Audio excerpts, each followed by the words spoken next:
नमस्ते friends, आज आपण beetroot पराठे बनवणार आहोत। वजन कमी करायचं आहे, परंतु पराठे खाता येत नाही आहे, तर असं आता अजिबात होणार नाही आहे, कारण आपल्याला फायबर मिळणार आहे आणि शिवाय प्रोटीन आणि त्याचसोबत ग्लुटेन फ्री असे चमचमीत पराठे आज आपण बीटरूटपासून बनवणार आहोत। त्यामुळे मनामध्ये कोणताही गिल्ट न ठेवता तुम्ही बिनधास्तपणे हे पराठे एन्जॉय करू शकता। नाश्त्यासाठी, डब्यासाठी तुम्ही असे हे बीटरूटचे पराठे अगदी झटपट आता बनवू शकताय। खूप सोपी रेसिपी आहे, त्यामुळे तुम्हालाही नक्कीच आवडणार आहे। म्हणूनच व्हिडिओला नेहमीप्रमाणे एक लाईक नक्की करा।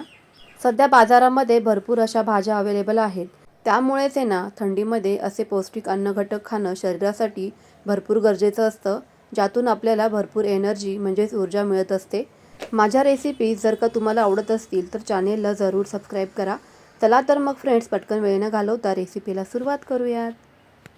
बीटरूटचे असे हे चमचमीत पराठे बनवण्यासाठी इथे मी 2 मोठ्या आकाराचे बीट घेतलेले आहेत। आता हे बीटरूट स्वच्छ धुतल्यानंतर यांचे आपल्याला साल काढून घ्यायचे आहेत पिलरच्या मदतीने। बीटरूट खाल्ल्यामुळे त्वचेची कांती सुधारते, म्हणजेच त्वचा तजेलदार अशी बनून तयार होते। मस्त गुलाबी गुलाबी अशी आपली स्किन होऊन जाते। थंडीमध्ये तर आवर्जून हे बीटरूट, गाजर, हिरव्या पालेभाज्या आणि फळं देखील भरपूर मुबलक प्रमाणामध्ये उपलब्ध असतात आणि हे सर्व पदार्थ खाल्ले गेले पाहिजेत। यामुळेच काय होतं की थंडीमध्ये आपल्या शरीराला छान तजेला येत असतो, कारण थंडीमध्ये बऱ्याच जणांची त्वचा कोरडी होऊन जाते आणि थंडी असल्यामुळे पाणी देखील शरीरामध्ये कमी पिलं जातं। त्यामुळेच आहे ना अशा मस्त पालेभाज्या किंवा फळं आपल्याला खाल्ले गेले पाहिजेत। तर ते असो, आता इथे आपले हे जे बीटरूट आहे ना, तर ते बारीक किसणीने इथे मी किसून घेतलेले आहेत। आता यामध्ये एक मोठा असा बारीक कट केलेला आपल्याला कांदा घालायचा आहे। कांद्यामुळे पराठ्याला खूप छान चव येऊन जाते। लसूण आणि हिरवी मिरचीची इथे आपल्याला पेस्ट घालायची आहे तिखटासाठी। तुमच्या आवडीप्रमाणे तुम्ही इथे तिखट कमी जास्त प्रमाणात केलं तरी पण चालणार आहे। 1 ते 2 चमचे मोठा आपल्याला तीळ घालायचे आहेत यामध्ये। तिळामुळे सुद्धा खूप छान चव येऊन जाते पराठ्यांना आणि सोबतच थंडीमध्ये तीळसुद्धा खाल्ल्याने शरीराला एनर्जी छान मिळते। त्यानंतर इथे 1.5 वाटी मी बाजरीचं पीठ घेतलेलं आहे। तुमच्याकडे जर का बाजरीचं पीठ उपलब्ध नसेल तर तुम्ही त्याऐवजी ज्वारीचं पीठ वापरलं तरीही चालेल। अर्धी वाटी सारख्याच वाटीने मोजून बेसन पीठ घेतलेलं आहे।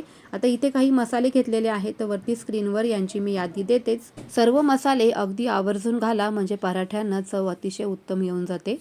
तरी पण यातील एखादा मसाला नसला तरी सुद्धा चालणार आहे, पण असतील तर अगदी आवर्जून घाला। आता हे सर्व मसाले यामध्ये घालून झाल्यानंतर आपल्याला कोरडं असंच हे मिश्रण मिक्स करून घ्यायचं आहे, म्हणजे सर्व मसाले एका बाजूला न जाता सगळीकडे व्यवस्थित लागले जातील। आणि असं केल्यामुळे पाण्याचाही आपल्याला अंदाज येऊन जाईल पीठ मळण्यासाठी। लागेल तसं अगदी थोडंसं पाणी आपल्याला या पिठामध्ये घालून घ्यायचं आहे, कारण बीटरूटलाही किंवा बीटरूटमध्ये बऱ्यापैकी पाण्याचा अंश असतो, त्यामुळे पीठ पातळ होऊ शकतं।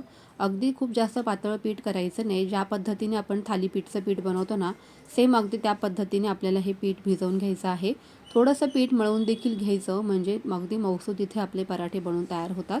10 ते 15 मिनिटं पीठ आपल्याला असंच बाजूला भिजत ठेवायचं आहे, जेणेकरून आपले जे पराठे आहेत ना ते मस्त अशा चवीचे बनवून होतील आणि त्यामध्ये आपण जे घातलेले मसाले आहेत ते सुद्धा छानपैकी मुरतील। आता इथे पोळपाट्यावरती एक मी बटर पेपर घेतलेला आहे। तुमच्याकडे जर का स्वच्छ धुतलेलं नॅपकिन असेल तर तुम्ही तो शक्यतो वापरला तरीही चालेल। आता बटर पेपरवरती इथे मी तेल घालून घेत आहे आणि त्यावरती आपल्याला हे पराठे थापून घ्यायचे आहेत। तयार केलेल्या पिठामधील काही पोर्शन घ्यायचा आहे। तसं तुम्हाला लहान मोठे पराठे बनवायचे तसं तुम्ही हे पोर्शन घेऊ शकता। आता या बटर पेपरवरती मी बोटांच्या मदतीने हे पराठे थापून घेते। ज्वारीच्या पिठाचे तुम्ही जर का हे पराठे बनवत असाल तर तुम्ही सेम पद्धतीने बनवायचे आहेत, परंतु जर का तुम्ही गव्हाचं पीठ घातलं तर तुम्हाला मात्र हे पराठे लाटून बनवता येतील, थापून जमणार नाहीत। गव्हाचं पीठ जास्त चिकट स्वरूपामध्ये असतं आणि त्यामध्ये ग्लुटेनही असतं, त्यामुळेच आपण आज ग्लुटेन फ्री मस्त असे तुम्ही वजन कमी करताय तर वजन कमी करण्यासाठी अगदी आवर्जून असे हे पराठे बनवून खाऊ शकता। भरपूर थंडी असल्यामुळे तुम्ही सुद्धा असे हे पराठे एकदा नक्की बनवा। आता इथे अगदी मध्यम आकारामध्ये आपला हा पराठा थापून झालेला आहे। तुम्ही पाहू शकताय मस्त असा रंग देखील आलेला आहे आपल्या पराठ्याला।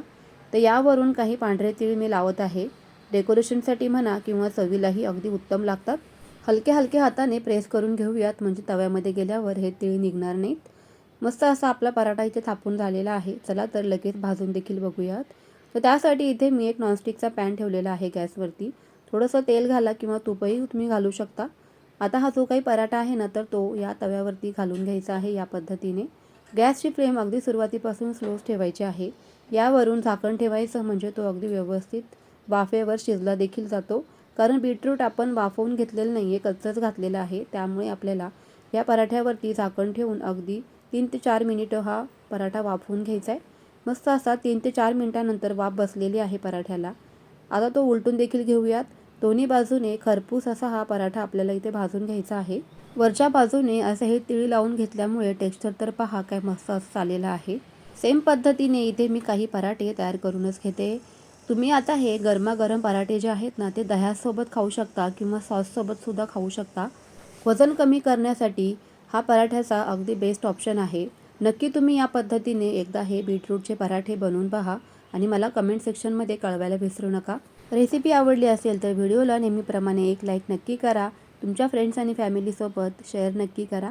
चला तर मग फ्रेंड्स, पुन्हा भेटूयाच अशाच छानशा एका नवीन रेसिपीसोबत. तोपर्यंत friends, always keep smiling and keep cooking. Bye bye.